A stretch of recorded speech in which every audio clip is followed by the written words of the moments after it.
Bismillahirrahmanirrahim. Assalamualaikum warahmatullahi wabarakatuh.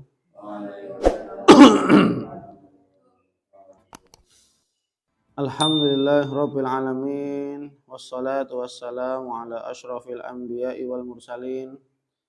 Wa ala alihi wa ashabihi wa man ihtada bihadihi wastanna bisunnatihi ila yaumiddin. Amma ba'd. Alhamdulillah, mari kita awali dengan baca doa thalabul ilmi. Bismillahirrahmanirrahim. Rabbi zidni ilman, Allahumma anfa'ni bima 'allamtani wa 'allimni ma yanfa'uni warzuqni ilman yanfa'uni. Amin.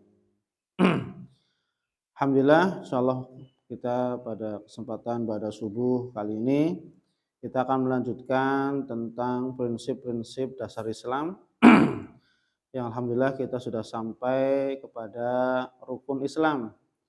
Rukun Islam yang pertama, 2 kalimat syahadat, sudah dijelaskan tentang makna la ilaha illallah, syarat-syaratnya dan rukunnya. Begitu juga dengan syahadat asyhadu anna Muhammadar Rasulullah, maknanya, syaratnya dan sekaligus konsekuensi dari orang yang mengucapkan 2 kalimat syahadat tersebut. Dan kemudian kita masuk kepada sholat, rukun Islam yang kedua. Kemarin kita sudah bahas tentang sholat, yaitu syurutu wujubis sholah, yaitu syarat-syarat wajibnya sholat. Ada 5 kemarin ya. Yang pertama adalah al-Islam, kemudian al-aqil, akal, berakal, al-baligh, sudah baligh dalam pandangan Islam ya. Kemudian yang keempat dukhulul waqt, yaitu sudah masuk waktu sholat ya. Kemudian yang kelima at-taharah minal haid wan nifas, yaitu suci dari haid dan nifas. Ini dikhususkan bagi kaum wanita. Jadi ini 5 syarat wajib sholat. Sekarang kita masuk kepada syurutu sihhatis shalah ya, syarat sahnya sholat ya. Kalau syarat wajib, siapa saja yang wajib sholat? Berarti yang pertama muslim, yang baligh, yang berakal ya, sudah masuk waktu. Kemudian wanita-wanita yang suci dari haid dan nifas, ini yang wajib. Nah, sedangkan syarat sah sholat berarti syarat-syarat yang disyaratkan ya, yang harus dipenuhi ketika sebelum dia mau sholat ya. Apa saja ketika syarat-syarat yang harus dipenuhi ketika dia mau sholat? Maka yang pertama adalah suci dari hadas kecil dan hadas besar ya. Yang pertama adalah suci dari hadas kecil dan hadas besar ya. Kenapa? Karena ya, ketika dalam kondisi hadas, baik hadas itu hadas kecil maupun hadas besar, maka sholat yang dikerjakan tidak diterima oleh Allah Subhanahu wa taala. Kenapa? Karena sholat yang dikerjakan ya berawal atau didasari dari wudu atau dalam kondisi tidak suci ya. Sebagaimana sabda Rasulullah sallallahu alaihi wasallam, la yaqbalullah sholatan bi ghairi tuhur. Allah Subhanahu wa taala tidak menerima salat ya, tidak menerima salat atau tidak menerima salat orang yang melakukannya bi ghairi tuhur, tanpa bersuci ya, tanpa bersuci. Artinya orang-orang yang mereka mempunyai hadas kecil dan hadas besar ya, mereka orang-orang yang tidak di atas suci. Maka ketika mereka hendak sholat yang hadas kecil, maka apa? Dia wajib berwudu. Ini hadas kecil, mengangkatnya dengan wudu. Apabila dia hadas besar yang mungkin hadasnya bisa diangkat secara langsung, ya, seperti ya seorang suami istri setelah hubungan biologis dan seterusnya, ini langsung segera junub, langsung bisa segera mengangkat hadasnya ya dengan cara mandi ya. Kecuali tadi bagi wanita-wanita yang haid ya harus menunggu dulu selama haidnya sampai selesai. Kemudian baru mandi. Begitu juga apa? Termasuk dari apa? Suci dari kotoran ya. Dari kotoran-kotoran yang melekat di pakaian. Kotoran-kotoran atau najis ya yang melekat di badan. Kotoran-kotoran atau najis yang melekat di tempat untuk kita sholat.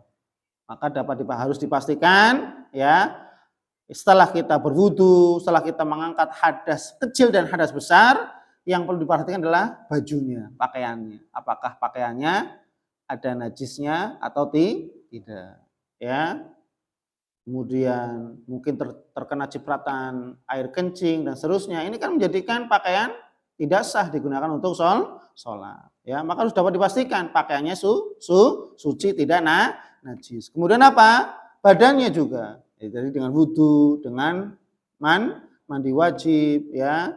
Kemudian tempat sholatnya juga, ya. Jangan sampai, ya, tempat sholatnya malah ada najisnya yang mengakibatkan sholatnya menjadi tidak sah. Ya, ini yang pertama, suci dari hadas kecil dan besar, suci dari hadas kecil dengan cara berwudu, suci dari hadas besar dengan cara mandi wajib, dan beserta itu suci dari kotoran dan najis, baik dari pakaian yang kita pakai, kemudian badan kita, kemudian tempat yang kita sholat di dalamnya harus suci, harus bersih. Ya, kenapa? Karena Allah tidak menerima sholat seorang hamba yang tidak dalam kondisi suci. Ya, itu. Dalam kondisi suci. Kemudian yang berikutnya yang kedua adalah satrul aurah, yaitu menutup aurat. Ini syarat sahnya sholat. Ya, syarat sahnya sholat. Jadi sebelum orang mau sholat, yang pertama tadi harus wudu, harus mengangkat hadasnya, ya kan? Harus memastikan, ya, kebersihan dan sucinya, pakaian dan seterusnya.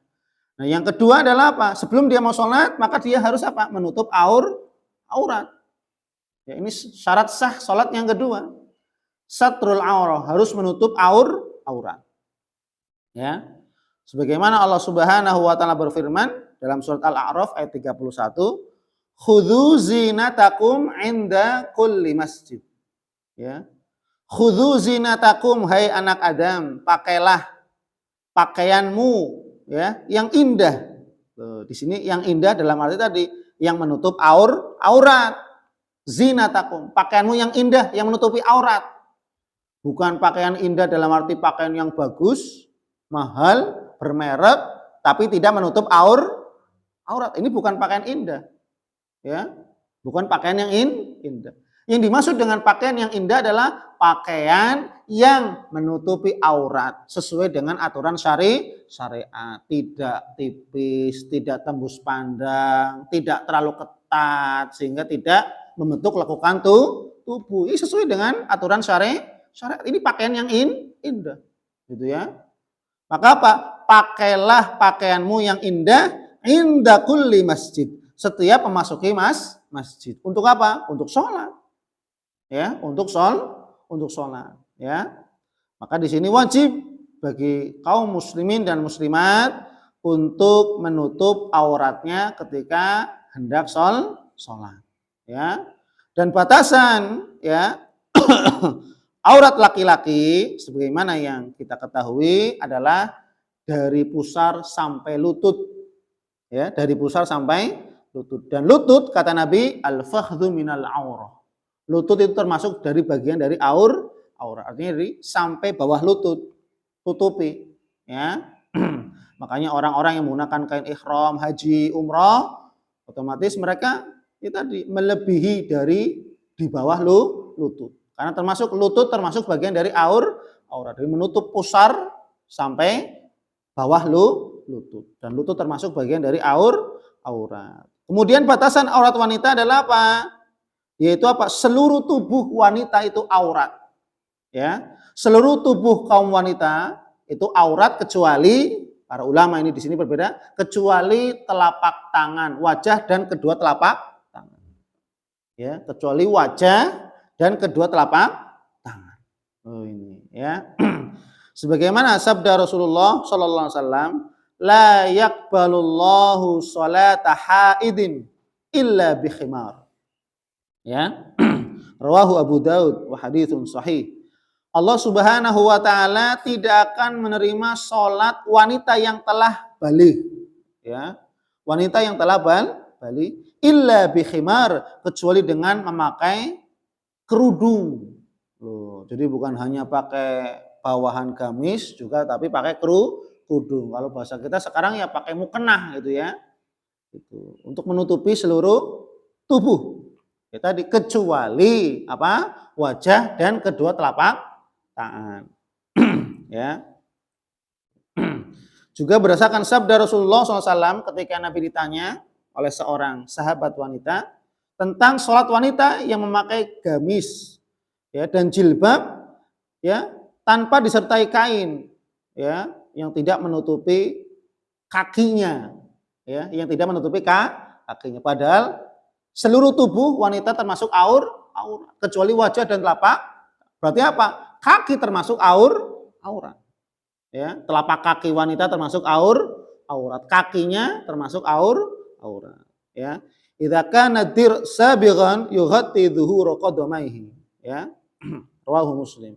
Jika gamis itu panjang sehingga menutupi bagian atas, ya, sampai kepada bagian bawah kedua kakinya. Artinya tadi, ya, kedua kakinya juga harus tertutupi, ya, gitu. Dari atas rambut tertutupi sampai bawah, kecuali apa? Wajah dan kedua telapak tangan. Kemudian yang ketiga adalah istiqbalul qiblah, yaitu menghadap kiblat. Ini syarat yang ketiga, ya, syarat sah salat, ya. Jadi ketika orang mau hendak salat, yang ketiga apa? Menghadap kiblat. Ya, mana kiblatnya? Ya, menghadap arah kiblat, ya.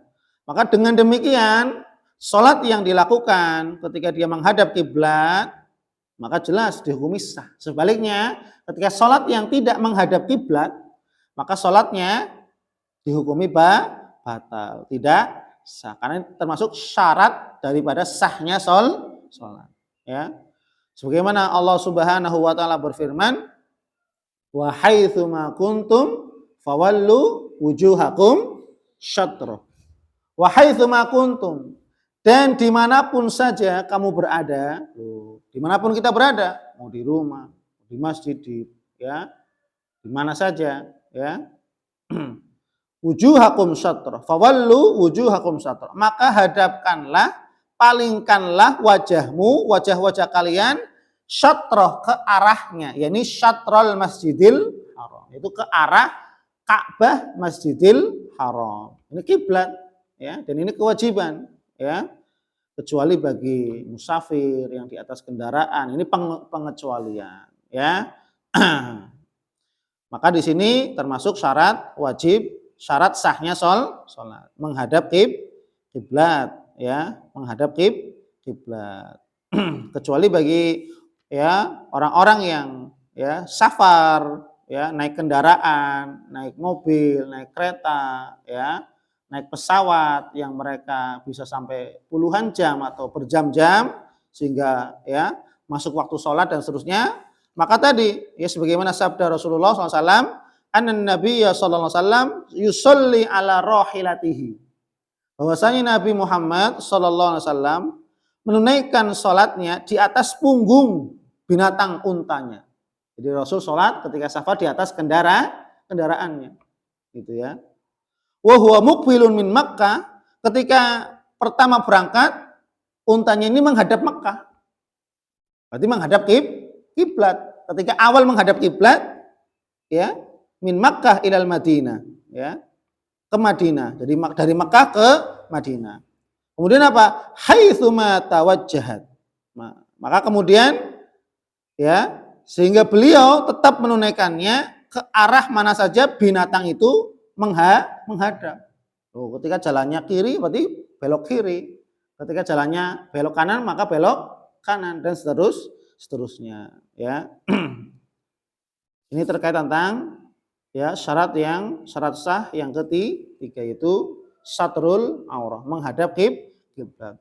Dan yang terakhir adalah syarat sah yang terakhir adalah niat. Ya, niatnya harus karena Allah Subhanahu wa taala. Sebelum dia berdiri hendak sholat, ya, maka dia sebelum dia takbiratul ihram, maka apa? Dia hendaknya mengikhlaskan niatnya karena Allah Subhanahu wa taala. Semata, bukan untuk yang lainnya, bukan untuk kepentingan dunianya, bukan untuk cari muka, bukan untuk hal apapun dari ya keuntungan duniawi, tapi dia betul-betul menunaikan, mendirikan sholat semata-mata ikhlas karena menjalankan perintah Allah Subhanahu wa taala. Ya, sebagaimana sabda Rasulullah SAW, innamal a'malu binniyat. Hanyalah amalan itu tergantung pada niatnya. Maka ketika dia niatnya karena Allah, maka sholatnya diterima oleh Allah sebagai pahala, ya. Dan apabila sholatnya ya tidak ikhlas karena Allah, mencari keuntungan duniawi, maka sholatnya dinilai batal, tidak sah, bahkan mendapatkan dosa dari Allah Subhanahu wa taala. Wallahu a'lam bishawab. Ya, semoga bermanfaat. Subhanakallahumma wa bihamdik asyhadu an la ilaha illa anta astaghfiruka wa atubu ilaik. Wa afu minkum. Wassalamualaikum warahmatullahi wabarakatuh.